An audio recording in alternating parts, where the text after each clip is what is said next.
May I just ask one question before we start? Just going back to the question of the reserves and the annual expenditure, the annual income. As I understand it, the policy of the trustees was to reduce the reserves to £750,000. Is that right? That was the policy that was set out. I think it was the 2012-13 accounts that we were looking at. And that was, as I understand it, done in the context of the Department of Health funding the Macfarlane Trust to the extent that it needed every year. And as I said before the break, when you look at the 13-14 accounts, what you'll see is that there's a subtle shift that aspirationally the trustees would still have liked to reduce the reserves to 750,000, but it was aware that all the time the department wasn't forthcoming with additional funding, that the trust was having to make up that gap, and it needed to do that in order to protect the payments that the beneficiaries had been receiving for a number of years, which, if they hadn't continued to receive, could have left people in financial difficulties. So ultimately, the aspiration was to get down to 750,000, but it didn't want to do it, if you like, by just going from whatever that figure was, 2.8 million to 750 in one fell swoop, because it recognised that it needed to continue to bolster the allocation that the Department of Health was giving it. I'm just looking really at the logic of expressing it in the way in which it was expressed. What you're describing is really setting a different reserve, which is higher because of the uncertainties. After all, the whole point of a reserve is to cope with uncertainties as and when they may arise, is it not? It is. And what you've told me is the reserves the uncertainties looked a bit greater, and so the proper answer, I might have thought, but I welcome your comments on this, is to increase the reserve to a level at which the trustees are satisfied it copes with the uncertainties so far as a reserve reasonably can, rather than simply leave it as an aspiration which is, on this approach, not going to be fulfilled.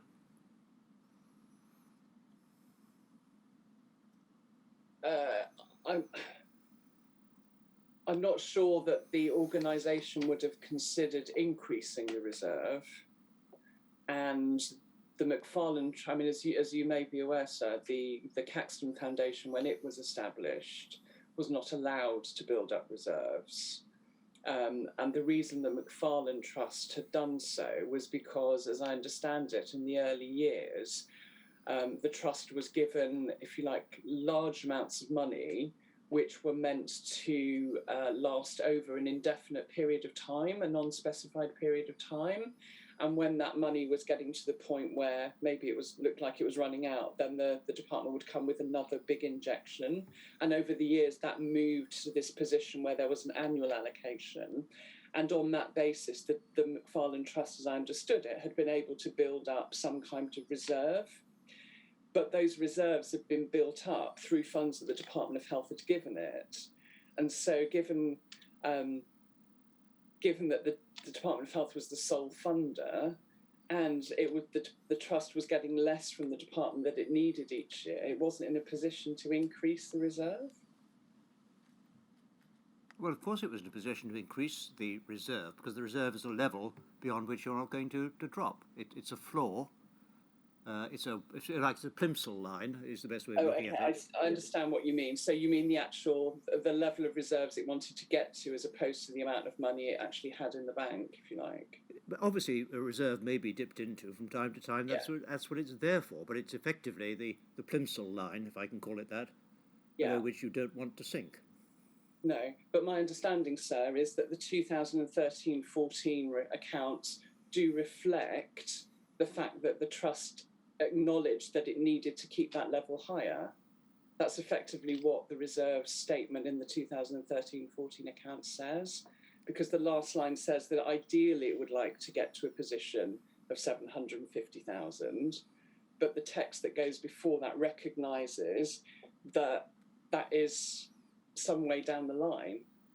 Now, the difference in approach, which looking at it in the way I've just been looking at it, in a way which seemed to me to be perhaps be logical, the difference would be to find another figure, at which to set the reserves, albeit higher, to account for the additional uncertainties. But do I understand your evidence that the aspiration remained at $750,000 and no other figure was substituted for the reserve? I would need to look at the wording again of what it said in those accounts. Well, I'll leave it there for the moment, and I may come back to it, or Council may come back to it in due course. I'm going to look with Ms Barlow at the annual reports for 2015 and 2016 before the end of the day, so we can see if the wording changed at all.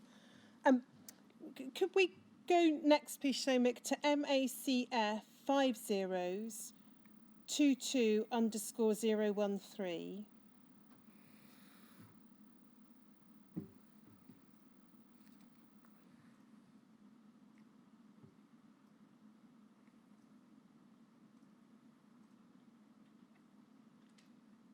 This is a report from you to the trustees, referring to the annual review meeting with the Department of Health. And we'll look at the minutes of the annual review meeting in a moment. But we can see that you there set out, in addition to discussing the annual accounts for the year ended 31st of March 2014, we also discussed funding for the coming year, 2015-16. DH stressed that the fiscal climate was very tough and intimated that our funding may be cut for next year. They advised that they wouldn't be recommending a budget cut but couldn't guarantee that it wouldn't happen. We therefore need to be prepared for the prospect of a reduced allocation. They also advised that it was likely to be the end of this financial year before next year's allocation was confirmed. Is it right to understand that the department was, as it were, as you understood it, holding the threat or possibility of a cut over the Trust's head at this point? I wouldn't have said that it was a threat, but my understanding was that the allocation for the Alliance House organisation was sort of all part of the overall Department of Health, if you like, settlement, and they, as I recall, they were reflecting that that's what the situation was. I don't recall it as being a threat as such. I think you may have anticipated my next question, Ms Barlow, what you've just said. Was it your understanding that the McFarlane Trust and indeed the Caxton Foundation was, as it were, competing against all the department's other calls on its resources, including the general National Health Service budget? Yeah, I mean, to be honest, I don't know exactly what line of funding this came across, but, you know, I think there were always discussions about it being part of the, you know, a bigger Treasury settlement, if you like. There's also reference in that last sentence of the first paragraph to it being likely to be the end of the financial year before next year's allocation was confirmed. Did delays in, or lapse of time in being told what the next year's allocation was going to be, did that cause practical problems in terms of budgeting and expenditure decisions for the Trust? As I recall, the announcement about the subsequent year's allocation kind of got later and later during sort of my tenure, if you like. And so we tended, as I recall, to produce a draft budget, but we kind of would continue paying people at the same level as the year before if we went past the 1st of April without having that information. And then we'd make adjustments, including sort of back paying any sort of uplift once we knew what the situation was. And was you clearly it's most helpful to know these things in advance of a new financial year starting, but we managed it. I think it was more of an internal problem than one that the beneficiaries experienced. And your statement does indeed refer to in some years the notification of the annual allocation coming late and payments having to be backdated. Was that true for the Caxton Foundation as well as the McFarlane Trust? It was, and it was also true for the MFET and Skipton Fund as well. And as far as you can recall, did you either for the Macfarlane or the Caxton Foundation ever request or suggest to the board that they should make in-year applications to the Department of Health, so for funding outside of the annual funding bid? Sorry, could you repeat the question? Sorry, it was a slightly convoluted question. We're looking here at a pattern of an annual business case, roughly, and annual meetings and an annual allocation. Yeah. Did you and the board of either the Macfarlane Trust or the Caxton Foundation ever consider making or actually make applications outside of that annual process? So, yeah, I mean, I think to the extent that sort of the underfunding the Macfarlane Trust was always a topic of conversation whenever it was in the year that we met. I think you could argue that was ongoing anyway. I think, as I recall, with the Caxton Foundation and the application for more funds for the regular payment scheme, I can't remember exactly the timing of this, and I may be wrong, but my recollection is that was done sort of outside of that cycle. okay, we can check that, but we'll Yeah, to look at some I of may have misremembered that. We'll look at some of the. But ultimately, the funding cycle was the cycle of an annual allocation from the 1st of April to the 31st of March each year. And just to say, for the benefit of those listening, we'll look at some of the Caxton funding decisions tomorrow. If we then look at the annual review meeting that's referred to in this in this memo, Shomik, it's at MACF 5061_057.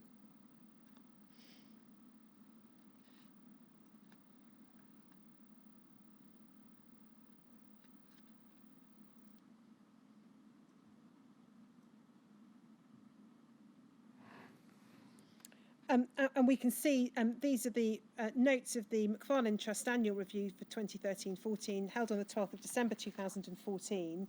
We can see again there's a number of Department of Health officials and then you and Mr. Evans. There's some reference to actions carried over from the last meeting, and then if we go to paragraph 3,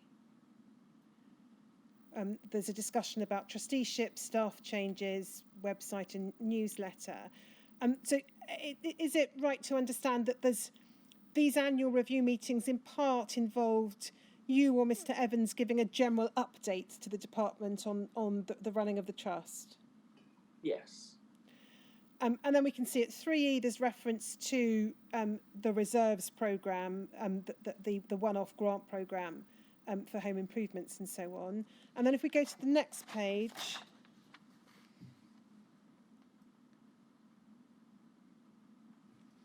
we go to the section 4 headed current and future years and pick it up at B. We see AW, that's Ailsa White, the chair of the meeting from the Department of Health, set out how the fiscal environment remains incredibly tight, especially in central government departments.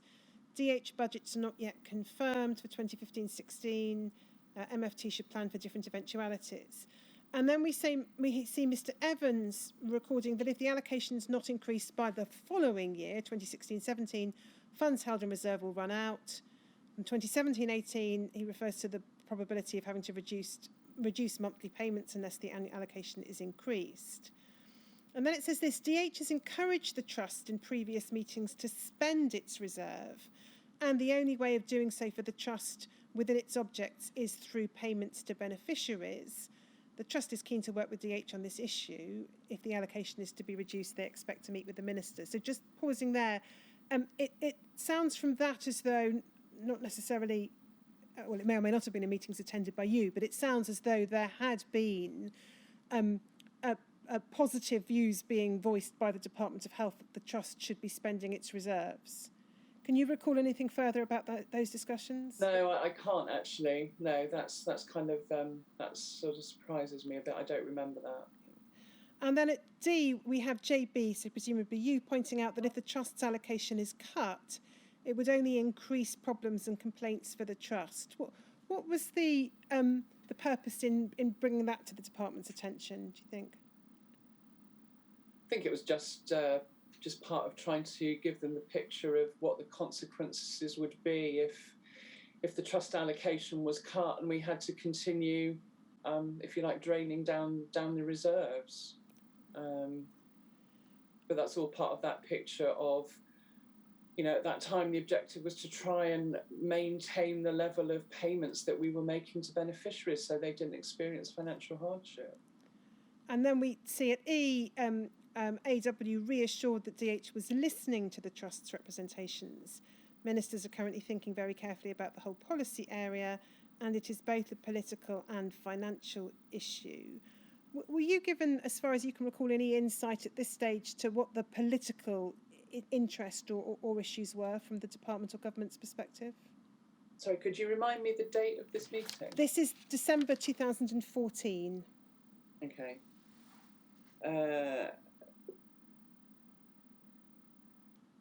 No, not specifically. I mean, all I can say is that I think it was in January 2015 that the APPPG did their report. If we then look at what the business case had been for 2014-15, Shomik, that's MACF 5062_007, please.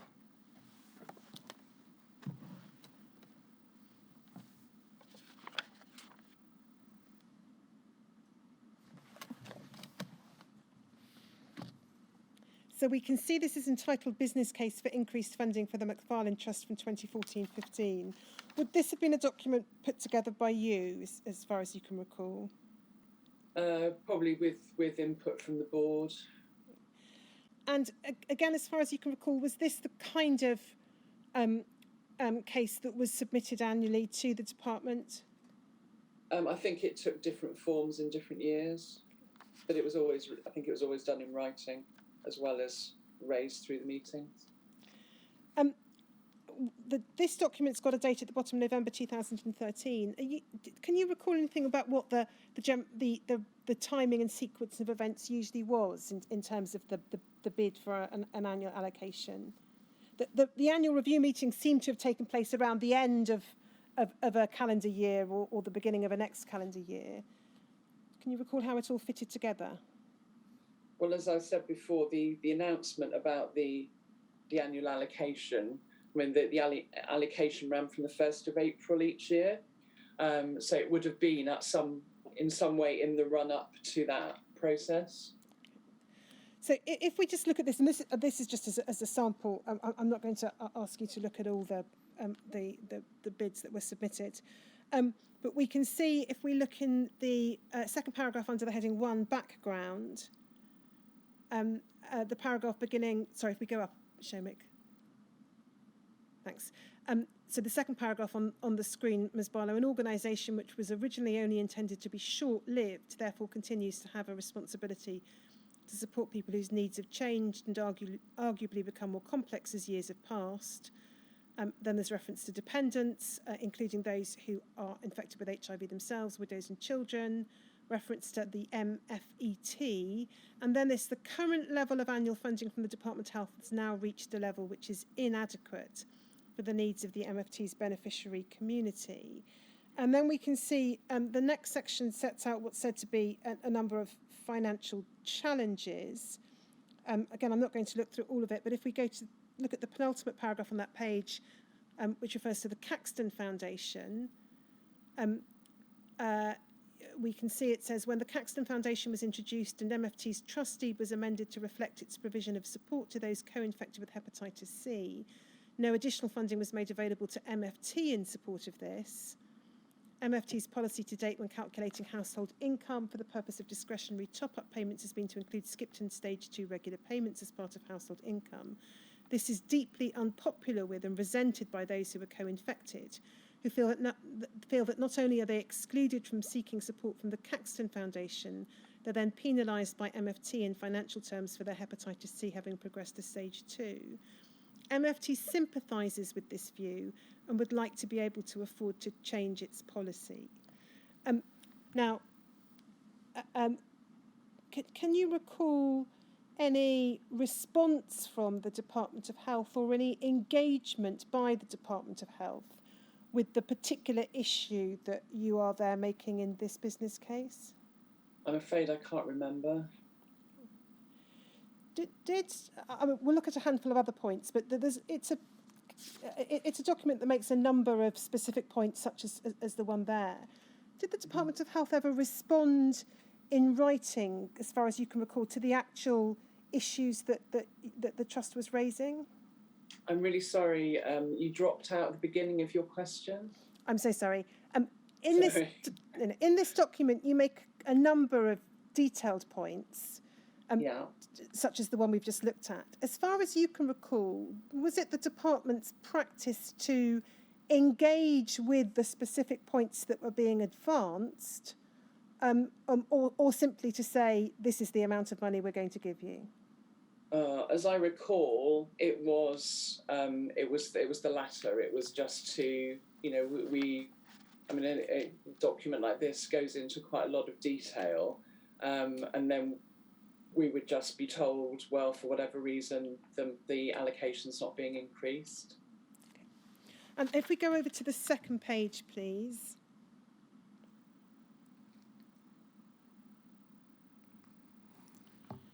We can see the second paragraph on this page refers to the individual grant giving aspect of the Trust's financial assistance.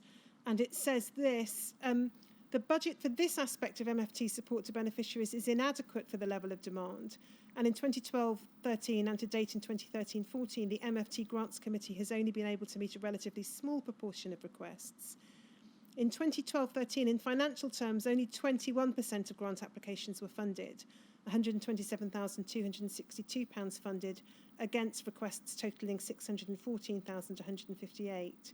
In the current financial year to the end of September 2013, the percentage is even lower. So just pausing there, it would seem as though the Trust's level of financial resources was inhibiting it in making grants available to beneficiaries who applied. Is that how we should understand this? I mean, that's how it reads to me, but I don't recall that. Then there's a reference to beneficiaries being given the option of taking out a loan, but many people simply can't afford to do this. And then just the last sentence, the absence of an adequate grants budget is a significant cause of dissatisfaction amongst the beneficiary community. Again, can you recall that being a subject of discussion or debate with the Department of Health? Did they ask you about the impact of that on your beneficiaries? I'm afraid I can't recall the detail. If we go to the third page, we look at the second half of the page.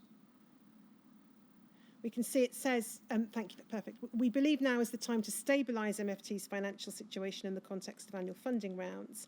And then we can see the increase there being requested of £1 million to cover the ongoing deficit, to enable MFT to continue to support its beneficiaries at existing levels, and to enable the skipped and stage 2 payments to be excluded from household income calculations.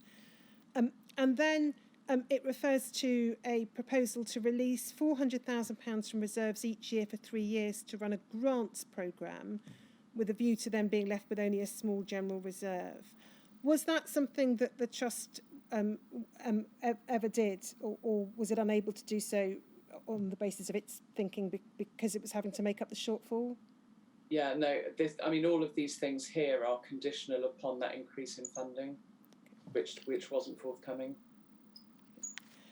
Can we then look at the annual report for the year ending March 2015? Shomik, that's MACF 5045_002.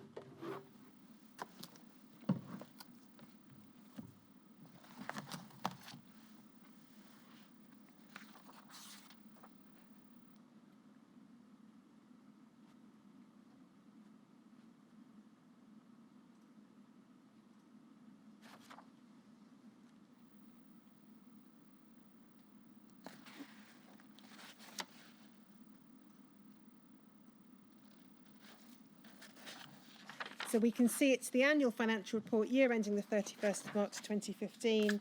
If we go to the third page,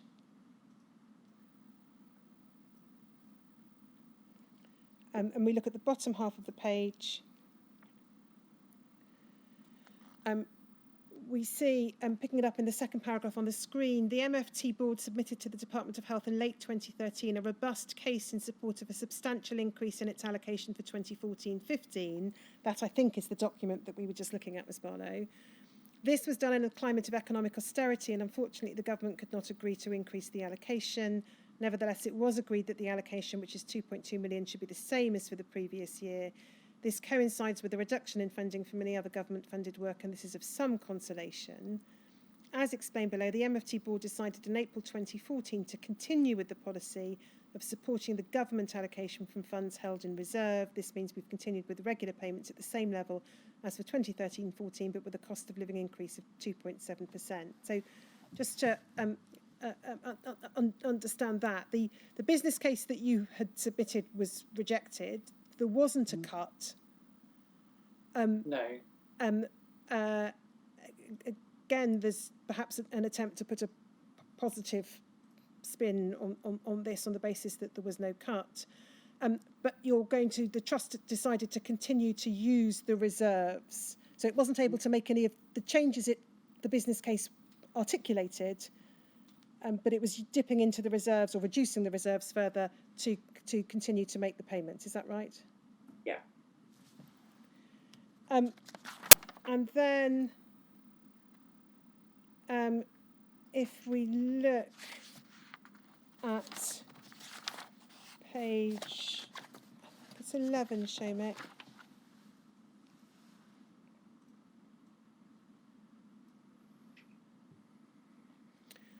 This again is in relation to the reserves policy, and we look at the third paragraph on that page. We can see that now, as at the 31st of March 2015, the investment portfolio is just under 2 million, so £1.964 million. And then I think we see the same wording as from the previous year's annual report. No longer needs such a large reserve. Annual allocation is not adequate. The trust has used funds from the reserves to bridge the gap. Might need to do so the following year. Will continue to lobby the Department of Health for additional funding. The trust ultimately aims to retain £750,000 as a general reserve representing 3 to 6 months of expenditure. So do we understand that to be effectively a continuation of the policy that you described when we looked at the previous year's report? Yeah, I think if you compared the wording, they'd probably be pretty similar, apart from the sort of changes to numbers and years. And then if we go to MACF 5061_053, please.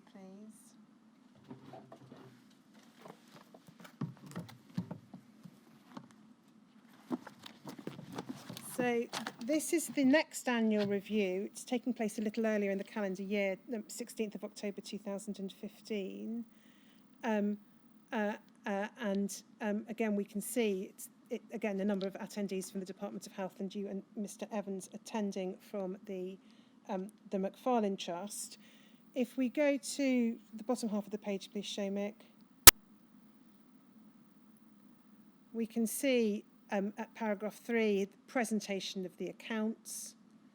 And then under the heading reserves, leaving 750k in the reserve, there's enough to supplement the allocation at current disbursement rates until March 2017. If we go over the page, we can see this is still on the subject of reserves. Top of the page, the Charity Commission doesn't set a figure or way of calculating an appropriate reserve, but they do focus on charities making suitable provision for something happening. 750k is 1/4 of spend by the Trust. If there's no increase in the DH allocation after March 2017, payments to beneficiaries will need to be reduced. The Trust wrote to Jane Ellison on 9th of September to alert her to the financial situation of the Trust. Can you recall anything further from this annual review meeting about the Department of Health's response to the position on reserves? No, I'm afraid I can't recall at this stage. We then see the reference set out to what the payments to beneficiaries are. There's a reference to types of one-off grants. And then if we see current year, it's just reference to running to budget, and then some updates. Doesn't appear to be anything here which might count as lobbying for increased funding or presenting a robust case or spelling out appalling consequences if there isn't increased funding. Would you accept that? Looking through these, I can't see anything that's minuted. Do you recall the annual review meetings being an opportunity for to lobby for increased funding, or were they rather more mundane? No, they were enough. I think we talked about the need for increased funding at every annual review meeting I attended, as I recall, but I can't remember the detail of the discussion, I'm afraid, at this stage in the future, this point in the future from distance from those meetings. And if we look at the very last item, forward look, the Trust would welcome a meeting with the Minister. Given the current position with the board, it is an opportune time to consider governance arrangements. Do you know what that's a reference to? No. Is it a reference, perhaps, if you go back to the very beginning of the document?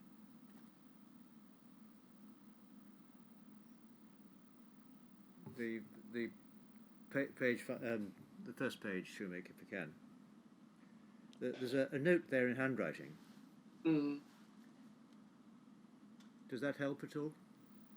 No, because that note has been made sort of quite a long time subsequently, because these minutes or these notes are from October 15. Yes, I see. And that refers to the fact that Roger Evans, the chairman of McFarlane, stepped down sort of 8 months later.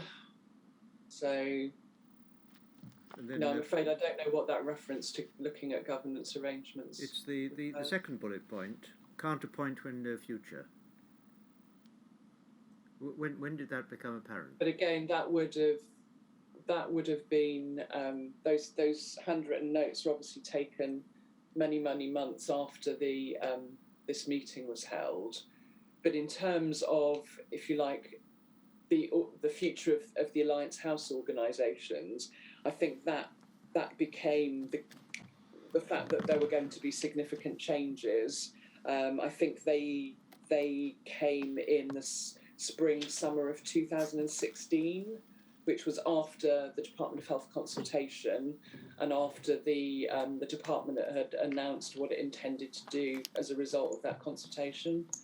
I think if you look at paragraph 2, the first part of that might suggest that there was some sense that at any rate there may be a doubt over the future of the schemes.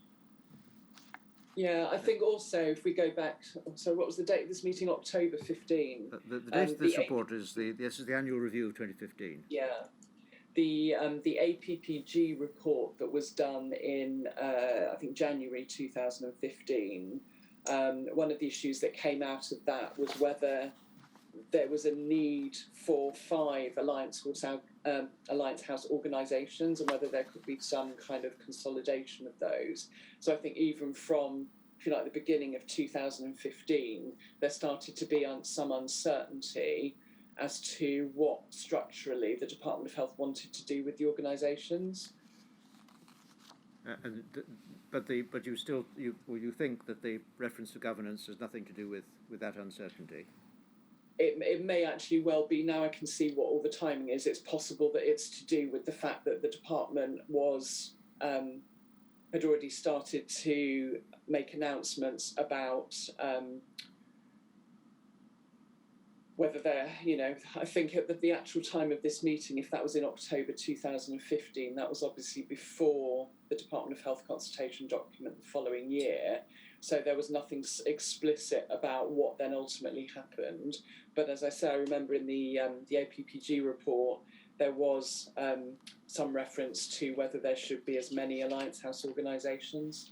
Yes. Yes, thank you. Okay. And then the final annual report I want to ask you about is the 2016 one. That's MACF 5045_001.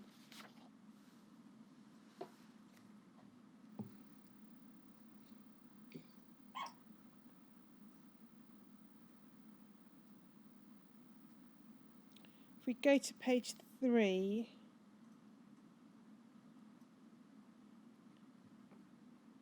and we look at the 4th paragraph, we can see it says this: in the run-up to the start of the new financial year, the MFT board continued to press the department for an increase in its annual financial allocation.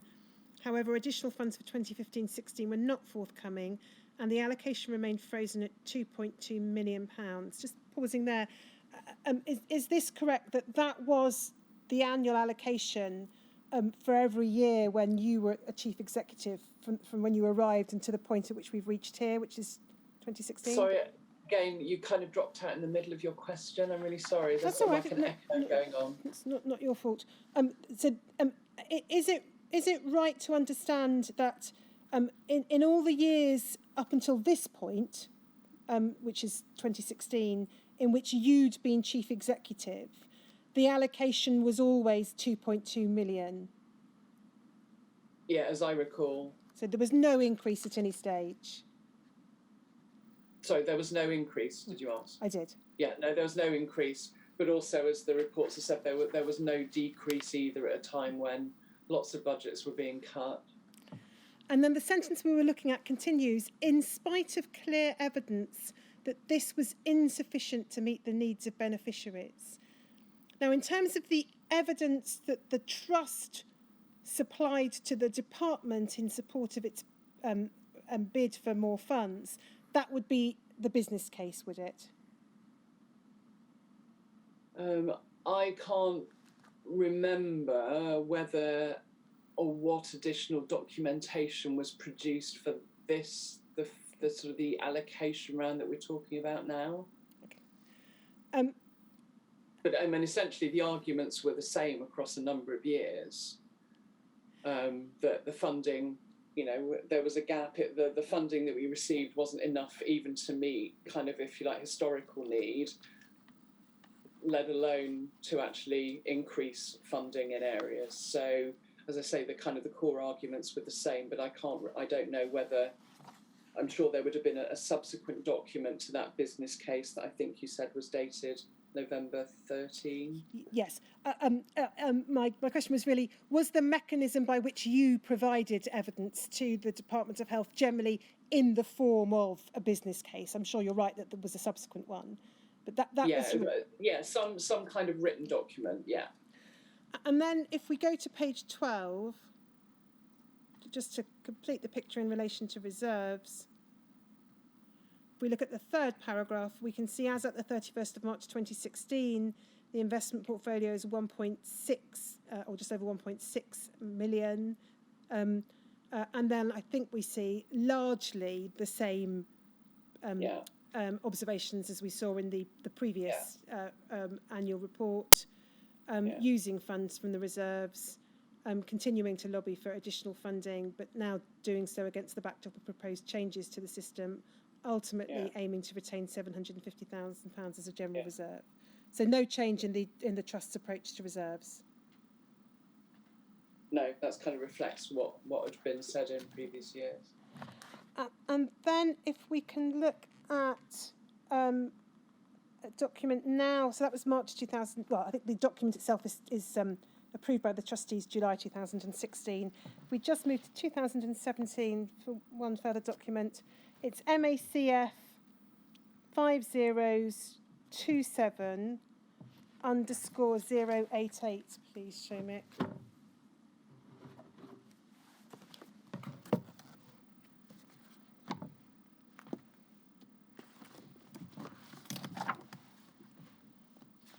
So we can see these are the confidential parts of minutes of the Trust Board's meeting on the 30th of January 2017. If we go to the 2nd page and we look at the bottom of that page, we can see in the last paragraph, you report there your attendance at the annual McFarlane Trust review meeting with the department on the 16th of January 2017. It would appear that you're told there that the Alliance House entities will continue to operate for at least part of the year 2017-18, although contradictory messages as to the length of time. And then if we look at the next page, can see here a discussion about reserves. JB and AM, that is presumably Mr. Murray, who was now chair of the McFarlane Trust, yes? Correct. Have been advised that MFT would be given allocations on a quarterly basis for 2017/18. That presumably reflects the uncertainty over how long the Alliance House organisations, including the McFarlane Trust, were going to continue to operate in their current form. Yes. Or at all. Yeah. And then it says, AM reported that Ailsa White had made it very clear that DH intended to reduce MFT's allocation as a way of forcing it to use up reserves. This was very concerning, as she clearly did not understand the current level of reserves that MFT held, in spite of JB attempting to clarify the figures with her. She'd also not remembered that MFT had been implementing a planned reduction of reserves in recent years. The board was concerned at the prospect of DH reducing the allocation or withholding funds entirely in 2017/18, particularly given the uncertainty as to how long the organisation would continue to operate. The timetable for introducing a new scheme administrator had already changed significantly since the summer of 2016, was likely to continue to do so given the legal challenges DH was facing. The board discussed the existing reserves policy and felt it continued to be appropriate. The board was determined not to be put in a position where there was a cliff edge if available funding were to be dramatically reduced. So it would appear from this, Ms. Barlow, that here, or by this time, the Department of Health is overtly saying you must use up reserves and the allocation will be reduced effectively if you don't. Is that something that you recall? I don't recall the detail, but essentially, I mean, it's sort of ringing some bells now, but essentially, I think the department felt that because, if you like, the changes which subsequently became, the move or the transfer to NHS Business Services Authority, because there were changes on the way, the DH felt it didn't need to give the McFarlane Trust any or as much money because effectively the organisation was winding down. But I think what this note reflects is the fact that during that period, I mean, essentially ever since the APPG report in January 2015, there had been a sense that things were going to change. That became even stronger after the consultation by the DH in January 2016. But as I've kind of set out in my my written statements, the picture changed constantly, really, from the sort of, if you like, the spring of 2016 until the transfer eventually happened in November 2017. And as it says here, the board didn't want to be in a position where it was being forced to run down its reserves, so that, that if you like, if the timetable kept changing and being pushed, further and further into the future, there was a situation where McFarlane couldn't continue to support its beneficiaries. One final document on the issue of Department of Health meetings. If we could have Shomik DHSC 0046884_026, please.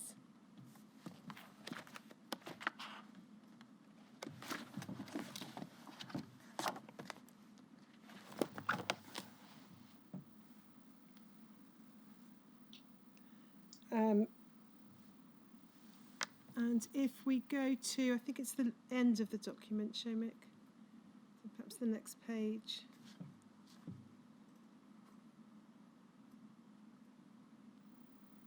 Yes, if we look at the very bottom of the page, so this is in the context of a meeting to consider the process in relation to alternative schemes. And at the very bottom of the page, under the heading Information Sharing, it records this: Jan, that's you, has expressed her concerns about the DH sharing information with her and telling her not to discuss with her staff or board members.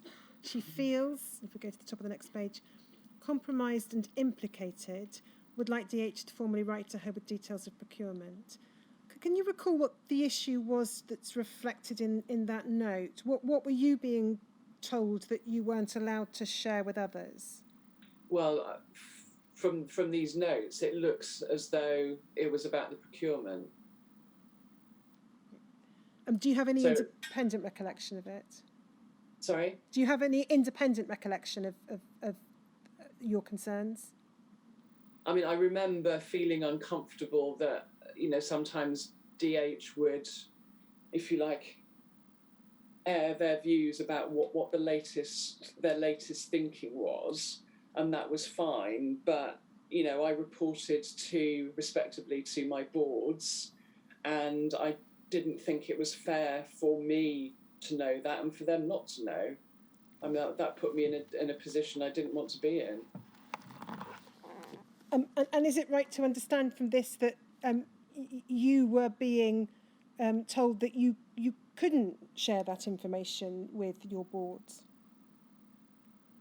I mean, that's the kind of the implication of that, isn't it? As I say, I don't remember because of the sort of passage of time. I don't remember exactly what that was, but it's clear from this that, I was being given information and told not to share it. But actually, as I say, I reported into my boards, and my view was that they had a right to know what was going on as much as I did, because I couldn't, effectively, I had no real authority outside of the authority which the boards gave me. So telling me stuff that the board couldn't know was not helpful.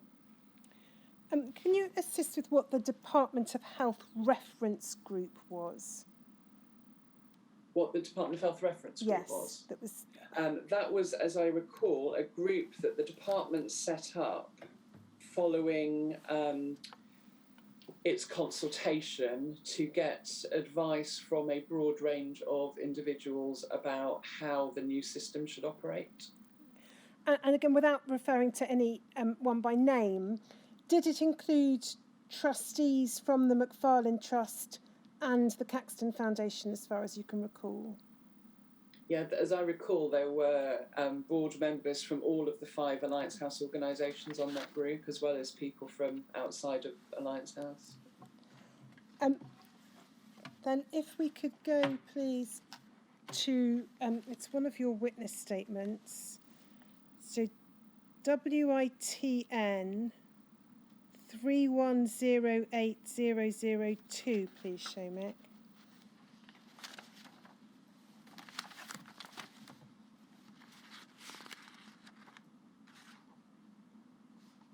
No, that's not it. Should be a statement. Oh, I'm sorry. My fault, Shomek. WITN 3108001. Sorry.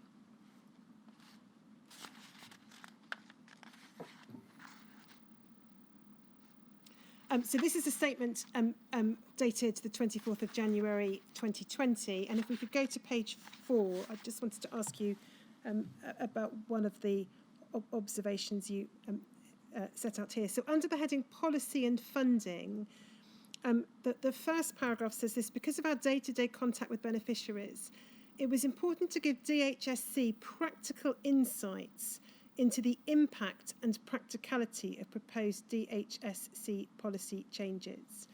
I don't know whether you can assist with this or not, Ms. Barlow, but are you referring there to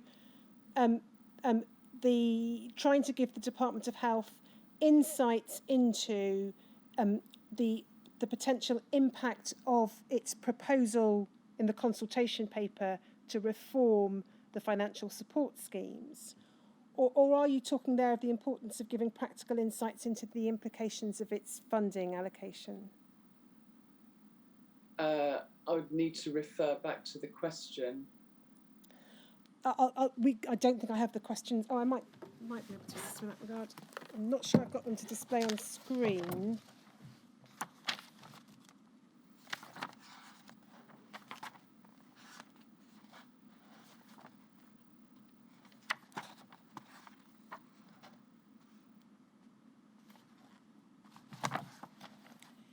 Yes, the question was as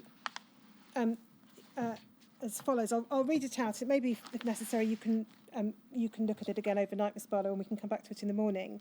But the question was, by reference to an earlier statement of yours where you said you'd always tried to help the department in their policy development when you had your opportunity, the specific question here was, did you consider it was the role of the Macfarlane Trust, in line with its charitable purpose, to influence DHSC's policy? Okay. Well, then this is obviously a sort of a more general point about trying to make sure that the department understood, you know, when it was making policy changes as to what the implications for beneficiaries might be. Would you agree that it would be important for the department, when making its decision about funding allocation, to understand the impact and, in practical terms, of its funding decisions and how that might affect detrimentally the lives of beneficiaries? Sorry, are you asking me whether that's what this means? No, I'm asking the more general question, whether you would agree that it was important for the department to understand and have spelt out to it by the trust the practical implications for beneficiaries of its funding decisions. Yeah, it was important because it was important that, for example, as I sort of gave the example earlier of the fact that if for example, the Macfarlane Trust had to reduce its regular payments to beneficiaries, that could have left people in danger of not being able to pay, for example, their mortgage or their rent. And so the department, it was to help the department understand that those, if you like, those decisions had an impact on real people's lives. And do you think you and the board did enough to spell out to the Department of Health the implications in hard, concrete, real-life terms for beneficiaries of its refusal to increase funding? I think so. And when we came to the January 2016 consultation, I mean, we went into quite a significant amount of financial detail about, you know, the extent to which different groups of people would be impacted by those changes. Looking at it now, if necessary, with the benefit of hindsight, do you think that the Macfarlane Trust, you and the board, could or should have done more to present a robust and a robust case for increased funding to the department? I mean, I think we were very explicit about what was needed and why, and year after year, that was effectively ignored. So I note the time. Is this a convenient point to stop for the day? We'll take a break there. We'll take a break until tomorrow morning at 10. So, and this time I hope we will be able to start at 10. So, 10 o'clock tomorrow morning, the same rules apply, Ms. Barlow. Mm-hmm. Look forward to seeing you then. Okay. 10 o'clock.